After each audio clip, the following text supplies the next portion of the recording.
Hello everyone, I am Sunny, your physics teacher. Welcome back to my YouTube channel. आज के इस lecture से हम एक नए चैप्टर को स्टार्ट करने जा रहे हैं और इस चैप्टर का नाम है रेडिएशन। तो देखो, आज के इस लेक्चर में हम क्या क्या पढ़ेंगे।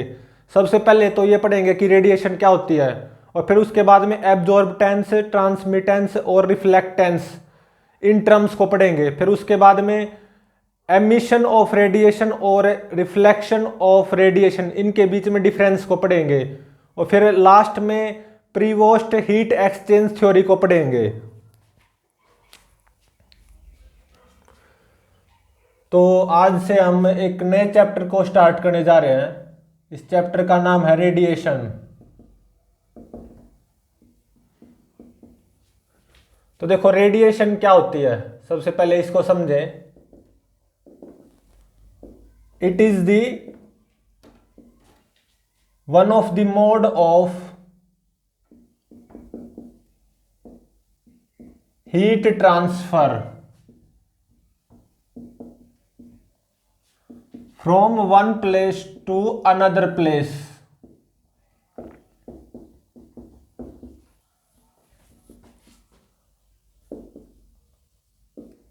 in the form of electromagnetic waves. ठीक है। और इलेक्ट्रोमैग्नेटिक वेव भी कौन सी होगी? इंफ्रारेड। ठीक है। तो देखो, कोई भी इलेक्ट्रोमैग्नेटिक वेव हो, उसकी जो स्पीड होती है ना वैक्यूम या एयर में, वो कितनी होती है? 3 × 10⁸ मीटर पर second. Speed of electromagnetic wave, वो यहां पे इंफ्रारेड मान रहा हूं मैं, क्योंकि इंफ्रारेड वेव ही एक जगह से दूसरी जगह हीट एनर्जी को लेके चलती है। ठीक है। Speed of electromagnetic wave in vacuum या एयर, वो कितनी होती है? 3 × 10⁸ मीटर पर सेकेंड। जो लाइट की स्पीड होती है ना वैक्यूम या एयर में, उतनी होती है। ठीक है। It does not require any medium. Medium की कोई जरूरत नहीं होती। ठीक है। और देखो, स्पीड देखो वैक्यूम या एयर में इलेक्ट्रोमैग्नेटिक वेव्स की 3 × 10⁸ मीटर पर सेकेंड। तो इसका मतलब जो रेडिएशन है ना, one of the mode of heat transfer, ये fastest mode of heat transfer है। Radiation is the fastest mode of heat transfer. तो देखो, हमने हीट ट्रांसफर के फर्स्ट लेक्चर में 3 मोड ऑफ हीट ट्रांसफर पढ़े थे। फर्स्ट था कंडक्शन, सेकंड था कन्वेक्शन, और थर्ड था रेडिएशन। तो इन तीनों में fastest mode of heat transfer कौन सा है? रेडिएशन। ठीक है।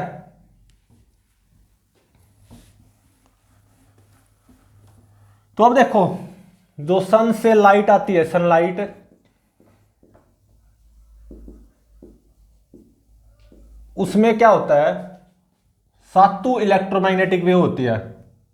Contains all 7 electromagnetic waves but mainly contains 3, but mainly contains ultraviolet, infrared और विजिबल। तो अब देखो, इलेक्ट्रोमैग्नेटिक स्पेक्ट्रम देखो,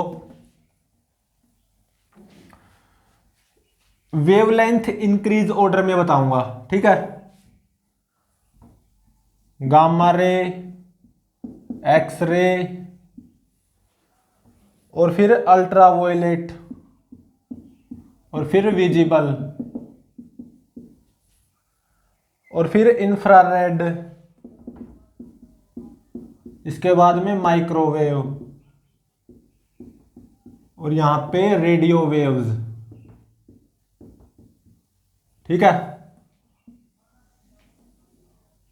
वेवलेंथ इंक्रीजिंग ऑर्डर है ये।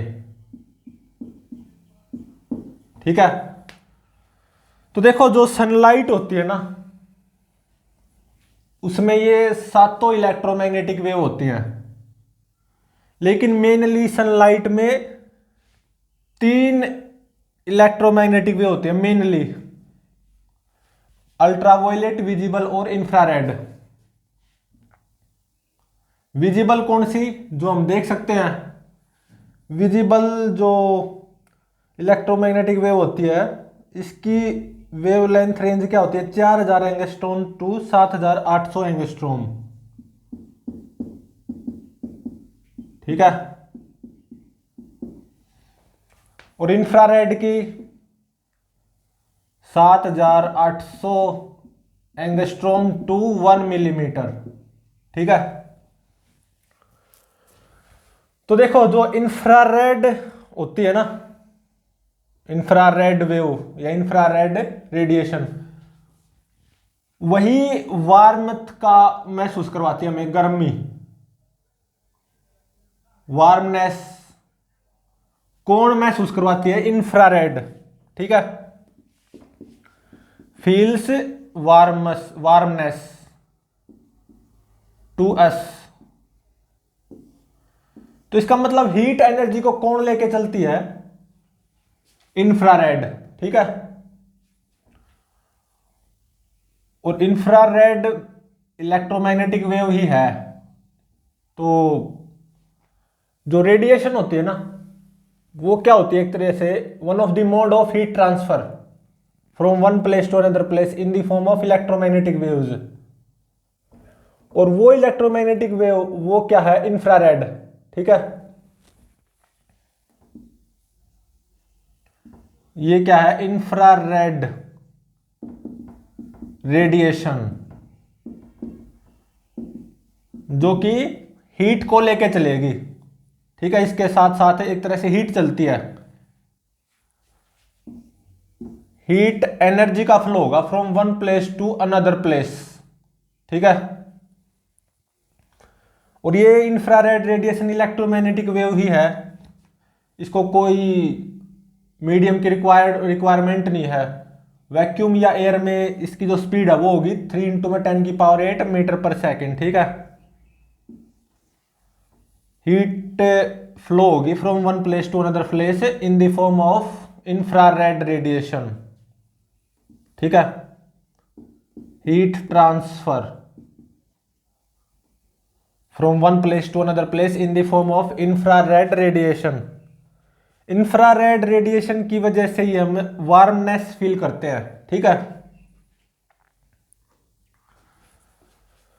तो अब देखो, अब हम कुछ इंपॉर्टेंट टर्म्स को समझेंगे, जैसे रिफ्लेक्टेंस हो गया, एब्जॉर्बटेंस हो गया, ट्रांसमिटेंस।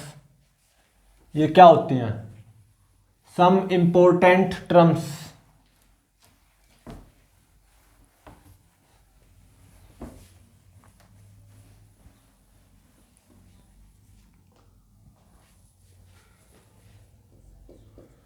तो देखो, मान लो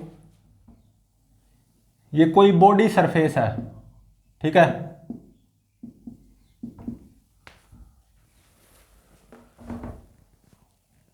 और मान लो कोई रेडिएशन इंसिडेंट हुई, ये क्या है, इंसिडेंट रेडिएशन। ठीक है, क्यू, तो कुछ पार्ट रिफ्लेक्ट हो जाएगा, ये क्या है, रिफ्लेक्ट या रिफ्लेक्टेड रेडिएशन। ठीक है, क्यू आर, और कुछ पार्ट एब्जॉर्ब हो जाएगा इंसिडेंट रेडिएशन का, कुछ रिफ्लेक्ट हो गया। तो इसका मतलब ये क्या है,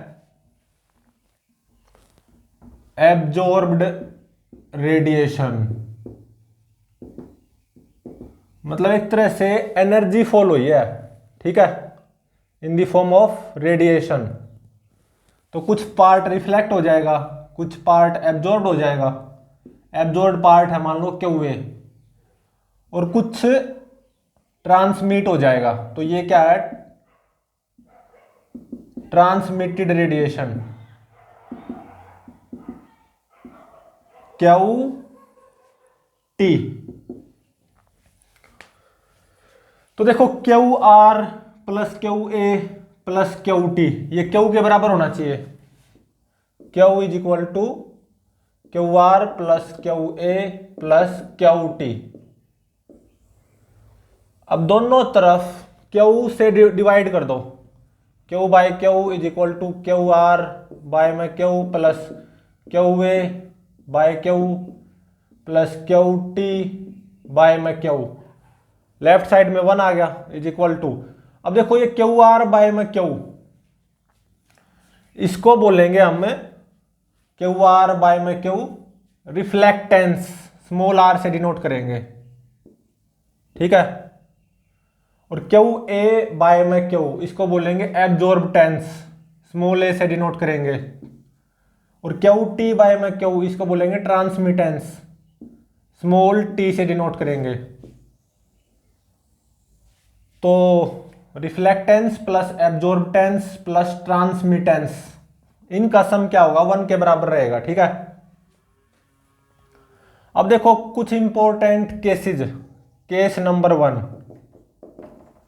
मान लो कोई रेडिएशन इंसिडेंट हुई, ठीक है, वो ट्रांसमिट नहीं हो पाई, ठीक है, मतलब कोई ट्रांसमिटेड रेडिएशन नहीं है। तो एक तरह से क्यू टी क्या है, एक तरह से 0, तो इसका मतलब ट्रांसमिटेंस 0 है, ठीक है। केस नंबर 1, तो ट्रांसमिटेंस 0 है, तो रिफ्लेक्टेंस प्लस एब्जॉर्बटेंस 1 के बराबर हो जाएगा। अब मान लो रिफ्लेक्टेंस ज्यादा हो, ठीक है, तो एब्जॉर्बटेंस कम होगी। तो इसीलिए बोलते हैं good reflectors are bad absorbers, ठीक है। Good reflectors are bad absorbers. तो अब देखो केस नंबर 2, मान लो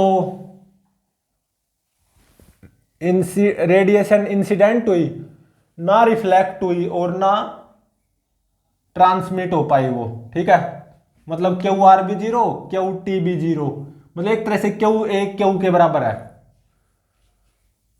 तो क्यू आर भी 0 क्यू टी भी 0, क्यू आर 0 क्यू टी 0, तो इसका मतलब रिफ्लेक्टेंस भी 0 और ट्रांसमिटेंस भी 0। तो क्या हो जाएगा, एब्जॉर्बटेंस वो क्या हो जाएगा, 1 के बराबर।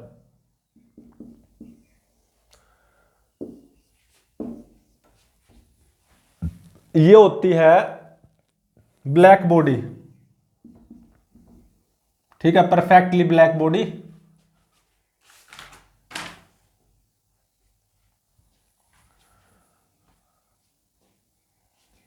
परफेक्टली ब्लैक बॉडी,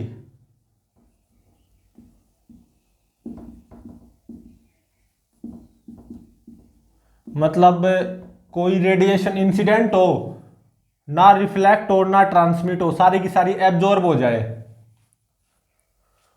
तो उस केस में रिफ्लेक्टेंस 0 आएगा, ट्रांसमिटेंस 0 आएगा, तो एब्जॉर्बटेंस 1 के बराबर आ जाएगा, मतलब सारी की सारी रेडिएशन एब्जॉर्ब हो जाएगी, ठीक है। तो ऐसी बॉडी को बोलते हैं परफेक्टली ब्लैक बॉडी।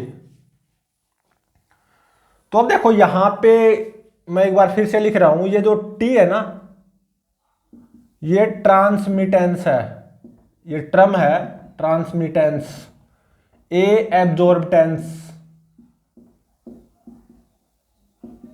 और स्मॉल r रिफ्लेक्टेंस, ठीक है। तो अब देखो एक बात नोट करने के लायक है, ये ट्रांसमिटेंस, एब्जॉर्बटेंस और रिफ्लेक्टेंस, स्मॉल टी, स्मॉल ए, स्मॉल आर, ये किन किन के ऊपर डिपेंड करती हैं। First, nature of surface of body.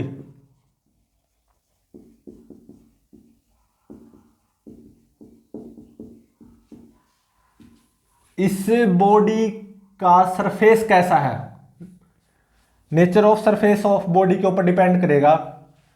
और second, wavelength of incident radiation, wavelength of incident radiation. लेकिन nature of material of body के ऊपर डिपेंड नहीं करता। Do not depend on nature of material of body. Material के nature के ऊपर depend नहीं करता।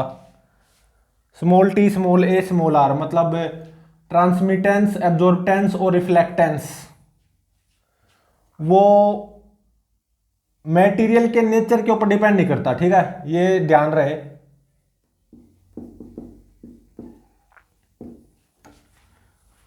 अब हम डिफरेंस पढ़ेंगे, रिफ्लेक्शन ऑफ रेडिएशन और emission of radiation.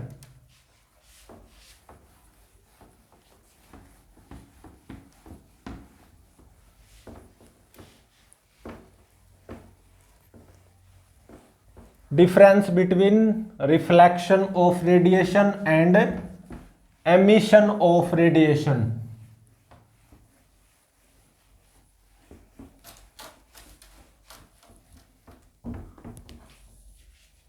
Difference between reflection of radiation and emission of radiation, इनके बीच में डिफरेंस क्या होता है। इस तरफ होगा रिफ्लेक्शन ऑफ रेडिएशन और उस तरफ होगा एमिशन ऑफ रेडिएशन।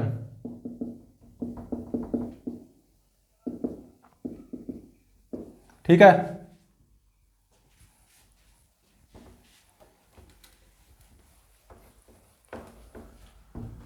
तो सबसे पहले रिफ्लेक्शन ऑफ रेडिएशन को समझें कि रिफ्लेक्शन ऑफ रेडिएशन क्या होता है। तो देखो, मान लो मेरे पास कोई बॉडी है, ठीक है, और मान लो ये मुझे रेड कलर की दिखाई दे रही है in the presence of white light. मुझे ये रेड कलर की दिखाई दे रही है, ठीक है। तो देखो क्या होता है reflection of radiation, white light इसके ऊपर इंसिडेंट होगी, इस बॉडी के ऊपर। तो ये बॉडी क्या करेगी, रेड कलर को केवल रिफ्लेक्ट कर देगी और बाकी कलर्स को एब्जॉर्ब कर लेगी। ठीक है, रेड कलर को रिफ्लेक्ट कर देगी और जो रिमेनिंग कलर्स हैं उनको क्या कर लेगी, एब्जॉर्ब। ठीक है, और ये रेड कलर हमारी आईज में एंटर होगा। ठीक है, तो हमें ये बॉडी रेड कलर की दिखाई देगी। ये है reflection of radiation. White light इसके ऊपर इंसिडेंट हुई, मतलब एक तरह से रेडिएशन इंसिडेंट हुई। अब मान लो ये मुझे रेड कलर की दिखाई दे रही है, तो होता क्या है, तो देखो व्हाइट लाइट में तो सभी कलर्स होंगे, ठीक है, तो ये केवल रेड कलर को रिफ्लेक्ट करेगी। तो ये क्या है, रिफ्लेक्शन ऑफ रेडिएशन, और बाकी कलर्स को एब्जॉर्ब कर लेगी। ठीक है, तो ये है रिफ्लेक्शन ऑफ रेडिएशन। तो देखो कुछ अदर टेम्परेचर्स पे, एट डिफरेंट टेम्परेचर पे इस बॉडी का रंग भी बदल सकता है, ये भी ध्यान रहे। बॉडी कलर कैन चेंज, वो कैसे? तो देखो मान लो ये टेम्परेचर है 27 डिग्री सेल्सियस, ठीक है। 27 डिग्री सेल्सियस टेम्परेचर पे मान लो ये बॉडी मेरे को रेड कलर की दिखाई दे रही है, ठीक है। तो 27 डिग्री सेल्सियस पे क्या है कि व्हाइट लाइट इंसिडेंट हो रही है, केवल रेड कलर को रिफ्लेक्ट कर रही है, ठीक है ये। तो मान लो अब टेम्परेचर की बात करो, मान लो अब टेम्परेचर हो गया, मान लो कुछ ऐसा 80 डिग्री सेल्सियस, ऐसा मान लो इस बॉडी का टेम्परेचर हो गया 80 डिग्री सेल्सियस या 180 डिग्री सेल्सियस मान लो। ये बॉडी के टेम्परेचर की बात कर रहा हूं, ये ध्यान रहे, ठीक है। इसको मैंने हीट किया बॉडी को, तो इसका टेम्परेचर हो गया 180 डिग्री सेल्सियस मान लो, ऐसा है। तो डिफरेंट टेम्परेचर पे बॉडी का कलर चेंज हो सकता है, वो कैसे? 180 डिग्री सेल्सियस पे मान लो ये बॉडी येलो कलर को रिफ्लेक्ट कर दे, ऐसा हो सकता है। 27 डिग्री सेल्सियस पे रेड कलर को रिफ्लेक्ट कर रही थी, तो यहां पे कुछ येलो कलर था, वो एब्जॉर्ब कर रही थी, बाकी कलर भी थे। लेकिन 180 डिग्री सेल्सियस टेम्परेचर पे ये हो सकता है कि ये येलो कलर को रिफ्लेक्ट कर दे,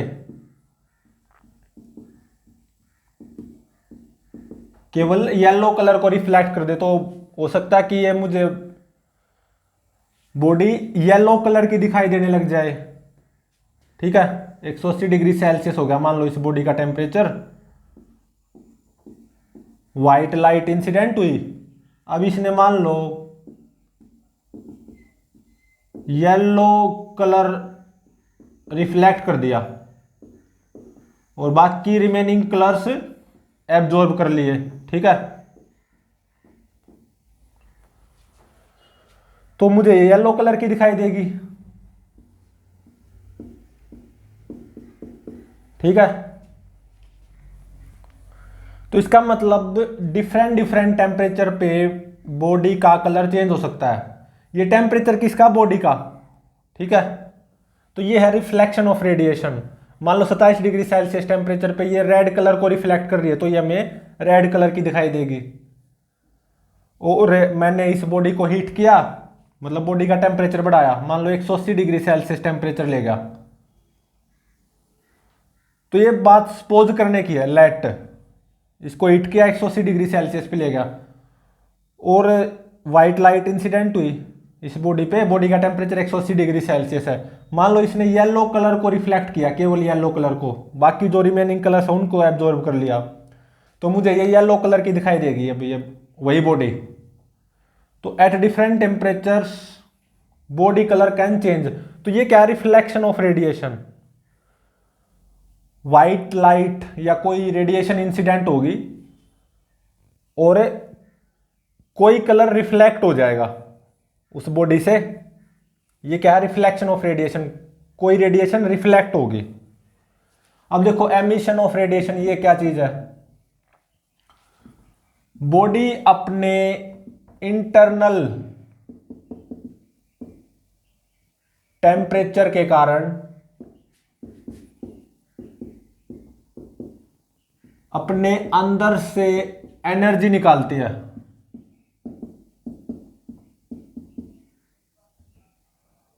अपने अंदर से एनर्जी निकालती है, ठीक है।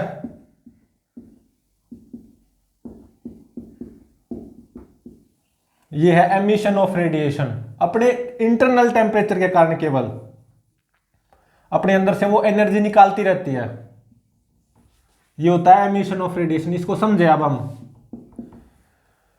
तो मान लो मैंने एक रॉड को हीट किया और यहां पे ये ध्यान रहे, देखो रिफ्लेक्शन ऑफ रेडिएशन में व्हाइट लाइट इंसिडेंट होनी जरूरी है, तभी हमें उस बॉडी का कुछ कलर दिखाई देगा। अब मान लो इस बॉडी को मैं अंधेरे में ले जाऊं, अंधेरे में ले गया इस बॉडी को, ठीक है। थोड़ी देर के लिए रिफ्लेक्शन ऑफ रेडिएशन को थोड़ा और समझे। इस बॉडी को मैं अंधेरे में ले गया, ठीक है। कोई व्हाइट लाइट नहीं है, कोई व्हाइट लाइट इंसिडेंट नहीं हुई ना, कोई रेडिएशन इंसिडेंट नहीं हुई, मतलब कोई व्हाइट लाइट इंसिडेंट नहीं हुई क्योंकि अंधेरे में ले गया। तो मुझे इस बॉडी का कोई कलर दिखाई नहीं देगा, इनफैक्ट ये बॉडी ही दिखाई नहीं देगी, ठीक है। ब्लैक ब्लैक सब कुछ ब्लैक दिखाई देगा ना, क्योंकि कोई रेडिएशन इंसिडेंट हो ही नहीं रही, कोई व्हाइट लाइट इंसिडेंट हो ही नहीं रही।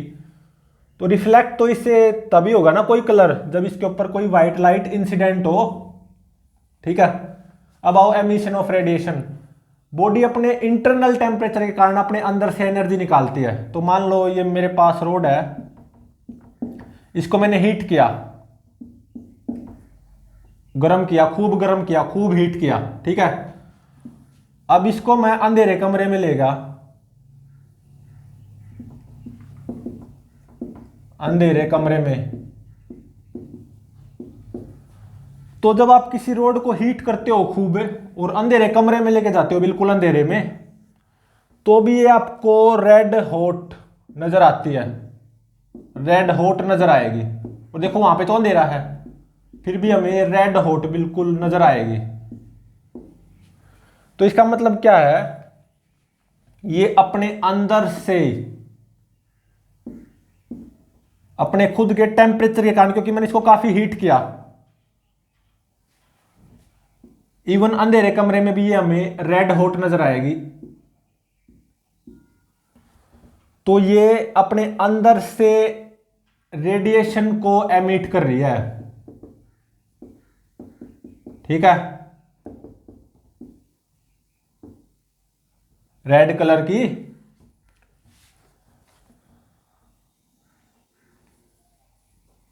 और अब देखो दूसरे एग्जांपल की हेल्प से समझो एमिशन ऑफ रेडिएशन।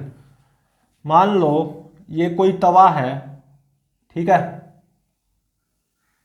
जिसपे रोटी पकाते हैं ना हम, चपाती। इसको मैंने हीट किया, ठीक है, नीचे आग जली हुई है, मैंने इसको हीट किया, ठीक है। तो इसके जस्ट अबव अगर आप हाथ रखोगे ना, तवे पे हाथ नहीं रखना, इसके जस्ट अबव अपना हाथ रखना है, तो आपको थोड़ा थोड़ा वार्मनेस फील होगा, थोड़ा वार्म फील होगा, सेंसेशन ऑफ वार्मनेस, ठीक है।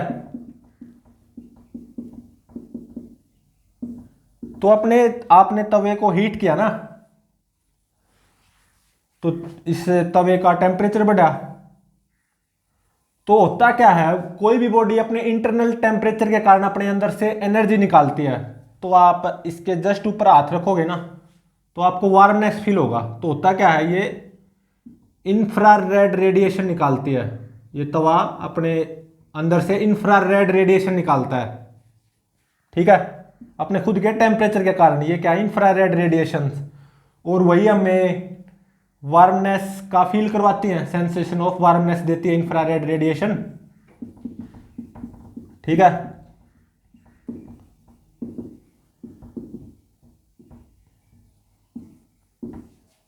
और जब मैं किसी रोड को हीट करता हूं, काफी हीट किया,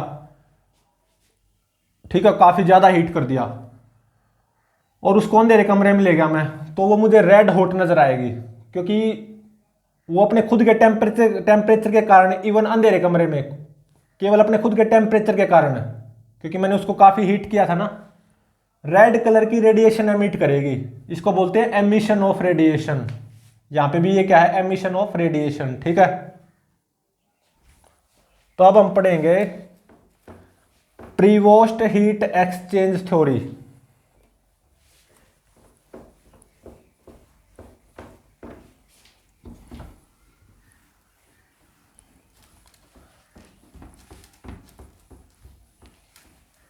आज के लेक्चर का हमारा लास्ट टॉपिक है ये, Prevost heat exchange theory.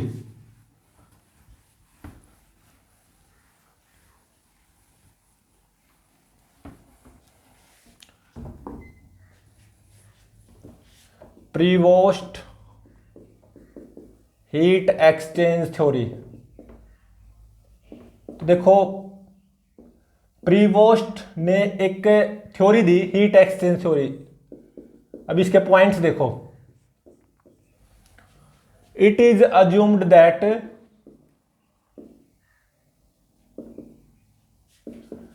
Every body जिसका टेम्परेचर क्या हो ग्रेटर देन 0 केल्विन, ठीक है, emit radiation due to its absolute temperature, due to absolute temperature of that body, ठीक है।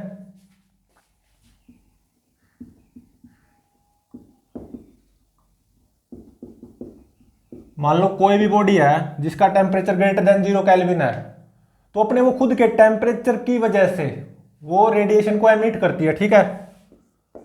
और दूसरा पॉइंट देखो, every body absorb and radiate radiations,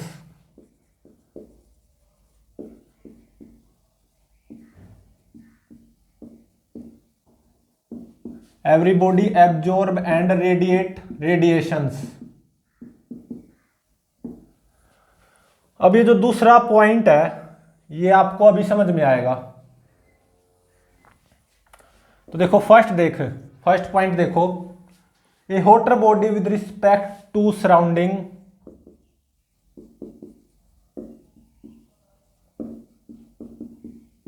A hotter body with respect to surrounding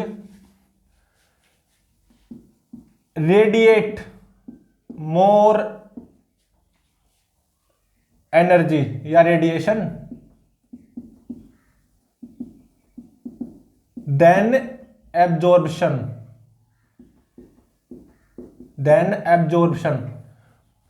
a hotter body with respect to surrounding. इसका example जैसे चाय होती है, ठीक है, मान लो ये कप ऑफ टी है, इसके अंदर चाय है, तो देखो मान लो सराउंडिंग का टेम्परेचर वो है 27 डिग्री सेल्सियस, ठीक है, और चाय का टेम्परेचर मान लो कुछ ऐसा है 80 डिग्री सेल्सियस। ये क्या चाय का टेम्परेचर, तो इस चाय का टेम्परेचर घटता जाएगा। अब यहां पे देखो ये जो चाय है ना, ये जो बॉडी है ये हॉटर बॉडी है विद रिस्पेक्ट टू सराउंडिंग, क्योंकि चाय का टेम्परेचर ज्यादा सराउंडिंग का कम, तो टाइम के साथ होता है ना, चाय का टेम्परेचर कम होता जाएगा, फाइनली सराउंडिंग के टेम्परेचर के बराबर आ जाता है 27 डिग्री सेल्सियस, जब हमारी चाय बिल्कुल ठंडी हो जाती है।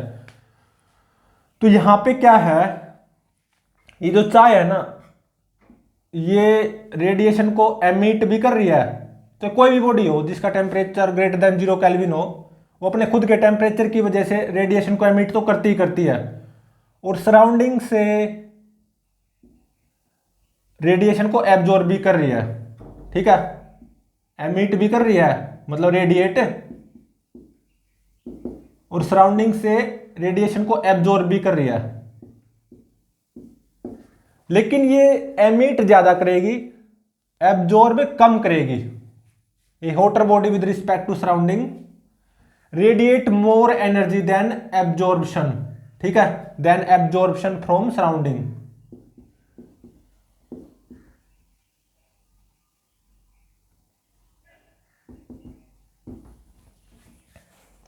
अब इसका दूसरा पॉइंट देखो, एक कोल्डर बॉडी, इसके विपरीत, इस पॉइंट के विपरीत, एक colder body with respect to surrounding absorb more radiation than radiate या एमिशन।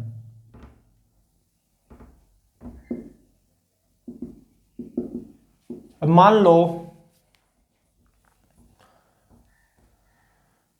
सराउंडिंग का टेम्परेचर 27 डिग्री सेल्सियस है, ठीक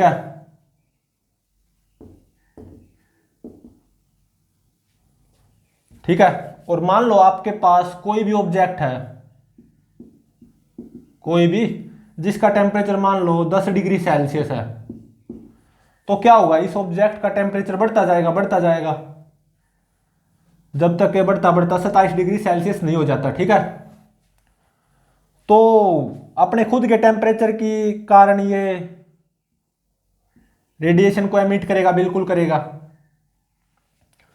लेकिन सराउंडिंग से रेडिएशन को एब्जॉर्ब भी करेगा। ठीक है, यहां पे क्या होता है, रेडिएशन ऑफ एनर्जी वो कम होती है एज कंपेयर टू एब्जॉर्प्शन। ठीक है, यहां पे ये रेडिएशन को एब्जॉर्ब ज्यादा करेगा और एमिट कम करेगा। एमिशन ऑफ रेडिएशन होगा अपने खुद के टेम्परेचर की वजह से फ्रॉम दिस ऑब्जेक्ट। ठीक है, और एक सराउंडिंग से भी ये रेडिएशन को एब्जॉर्ब करेगा, absorption from surrounding, absorption of radiation from surrounding. तो देखो ये जो ऑब्जेक्ट है ये कोल्डर है with respect to surrounding. Surrounding का टेम्परेचर 27, इस ऑब्जेक्ट का 10। तो यहां पे क्या होगा, ये सराउंडिंग से रेडिएशन को एब्जॉर्ब ज्यादा करेगा और अपने अंदर से रेडिएशन को एमिट कम करेगा। ठीक है, जिससे इसका टेम्परेचर बढ़ता जाएगा बढ़ता जाएगा बढ़ता जाएगा, फाइनली 27 डिग्री सेल्सियस हो जाएगा इस ऑब्जेक्ट का टेम्परेचर। ठीक है, और अब देखो थर्ड पॉइंट, कोई बॉडी है रूम टेम्परेचर पे, मतलब यहां पे बॉडी का टेम्परेचर 27 डिग्री सेल्सियस होगा, emits equal amount of radiation as that of absorption of radiation. मान लो मेरे पास कोई ऑब्जेक्ट है जिसका टेम्परेचर 27 डिग्री सेल्सियस, सराउंडिंग का भी टेम्परेचर 27 डिग्री सेल्सियस है। ठीक है, तो ऑब्जेक्ट अपने खुद के इंटरनल टेम्परेचर की वजह से रेडिएशन को एमिट करेगा, बिल्कुल ऐसे ऐसे,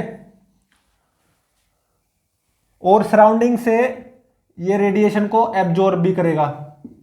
ठीक है, तो देखो यहां पे इस ऑब्जेक्ट का टेम्परेचर सराउंडिंग के टेम्परेचर के बराबर है ना, तो यहां पे ये जितनी रेडिएशन एमिट करेगा ना उतनी ही ये सराउंडिंग से एब्जॉर्ब भी करेगा। ठीक है, जिससे इसका टेम्परेचर 27 डिग्री सेल्सियस ही रहेगा, ना घटेगा ना बढ़ेगा। तो अब देखो ये तो हमें पता चल गया, कोई भी बॉडी हो वो रेडिएशन को एब्जॉर्ब भी करती है और रेडिएट भी करती है। एब्जॉर्ब सराउंडिंग से करती है रेडिएशन को, और रेडिएट अपने अंदर से खुद के टेम्परेचर की वजह से करती है। ठीक है, तो अब देखो एक one of the most important point है, एनर्जी रेडिएटेड पर सेकंड। एनर्जी रेडिएटेड पर सेकंड किसके ऊपर डिपेंड करेगी, पर second depends on first nature of material,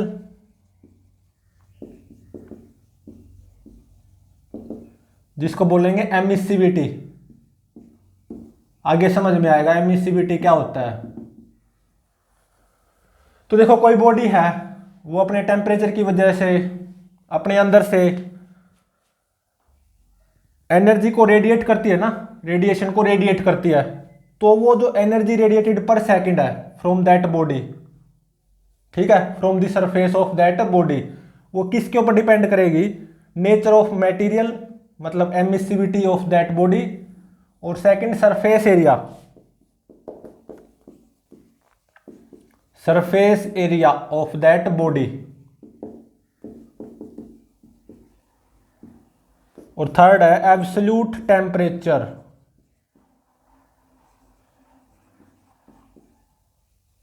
of that body. ठीक है, ये आपको आगे नेक्स्ट लेक्चर्स में समझ में आएगा। स्टीफन्स लॉ पढ़ेंगे हम। पावर रेडिएटेड, स्टीफन्स लॉ में ये आएगा सिग्मा E(A)T की पावर 4, ठीक है। सिग्मा स्टीफन्स कांस्टेंट होगा, E emissivity of that body, A surface area of that body. मान लो कोई भी ऑब्जेक्ट है या बॉडी है, उसका सरफेस एरिया A और उसका टेम्परेचर है एब्सोल्यूट टेम्परेचर T। ऑब्वियसली इन केल्विन, एब्सोल्यूट टेम्परेचर का मतलब केल्विन में होना चाहिए, ठीक है, और ग्रेटर देन 0 केल्विन भी होना चाहिए। तो ये अपने खुद के टेम्परेचर की वजह से रेडिएशन को एमिट करेगी, ठीक है। तो रेडिएशन एमिटेड पर second from the surface of this body, मतलब पावर रेडिएटेड, वो क्या होगा सिग्मा E(A)T की पावर 4। ये स्टीफन्स लॉ में पढ़ेंगे हम, नेक्स्ट लेक्चर्स में समझ में आएगा, ठीक है। अभी तो बस अभी के लिए इसको बस ध्यान में रखो, बस थोड़ा सा याद रखो, ठीक है। तो देखो प्रीवोस्ट हीट एक्सचेंज थ्योरी क्या बोलती है, कोई भी बॉडी हो जिसका टेम्परेचर 0 केल्विन से ज्यादा है तो अपने खुद के एब्सोल्यूट टेम्परेचर की वजह से रेडिएशन को एमिट करेगी, ठीक है। और कोई भी बॉडी है वो अपने खुद के टेम्परेचर की वजह से रेडिएशन को एमिट तो करेगी और सराउंडिंग से रेडिएशन को एब्जॉर्ब भी करेगी। मान लो कोई हॉटर बॉडी है विद रिस्पेक्ट टू सराउंडिंग, जैसे चाय होती है, चाय का टेम्परेचर सराउंडिंग के टेम्परेचर से ज्यादा होता है, तो टाइम के साथ साथ न्यूटन्स लॉ ऑफ कूलिंग में पढ़ेंगे हम इसको, इस चाय का टेम्परेचर कम होता जाता है, चाय ठंडी होती जाती है, फाइनली 27 डिग्री सेल्सियस हो जाता है इस चाय का टेम्परेचर कुछ टाइम बाद। तो होता क्या है यहाँ पे, ये जो चाय है ना, ये रेडिएशन को एमिट ज्यादा कर रही है as compare to absorption from surrounding, ठीक है। तभी तो इस चाय का टेम्परेचर कम होता जाएगा। तो hotter body with respect to surrounding radiate more energy than absorption from surrounding, और colder body with respect to surrounding absorb more radiation than emission. मान लो सराउंडिंग टेम्परेचर 27 डिग्री सेल्सियस, मान लो कोई ऑब्जेक्ट है या कोई बॉडी 10 डिग्री सेल्सियस पे, तो कोल्डर है विद रिस्पेक्ट टू सराउंडिंग, तो ऑब्वियसली टाइम के साथ इसका टेम्परेचर बढ़ेगा, बढ़ता बढ़ता जब तक 27 डिग्री सेल्सियस नहीं हो जाता, ठीक है, तब तक बढ़ेगा। तो एक तरह से इसको कुल मिला के हीट एनर्जी कुल मिला के मिलनी चाहिए, तभी तो इसका टेम्परेचर बढ़ेगा। तो यहां पे क्या होता है, ये ऑब्जेक्ट सराउंडिंग से रेडिएशन को एब्जॉर्ब ज्यादा करता है as compare to emission from its body, ठीक है। और मान लो कोई बॉडी है रूम टेम्परेचर पे है, सराउंडिंग टेम्परेचर 27, उस बॉडी का टेम्परेचर भी 27, तो 27 ही रहेगा इसका। तो जितनी ये अपने खुद के टेम्परेचर की वजह से रेडिएशन को एमिट करेगी ना, उतनी ही सराउंडिंग से एब्जॉर्ब भी कर लेगी, तो इसका टेम्परेचर ना घटेगा ना बढ़ेगा, 27 का 27 ही रहेगा। और एनर्जी रेडिएटेड पर सेकंड मतलब पावर रेडिएटेड, वो किसके ऊपर डिपेंड करता है, नेचर ऑफ मटेरियल मतलब एमिसिविटी। एमिसिविटी ये टर्म आपको नेक्स्ट लेक्चर्स में समझ में आएगी, ठीक है।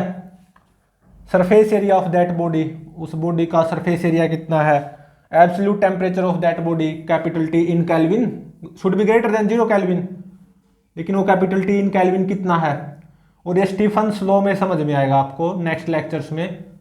Power radiated is equal to sigma E(A)T की पावर 4। तो प्लीज चैनल को लाइक शेयर और सब्सक्राइब जरूर करें।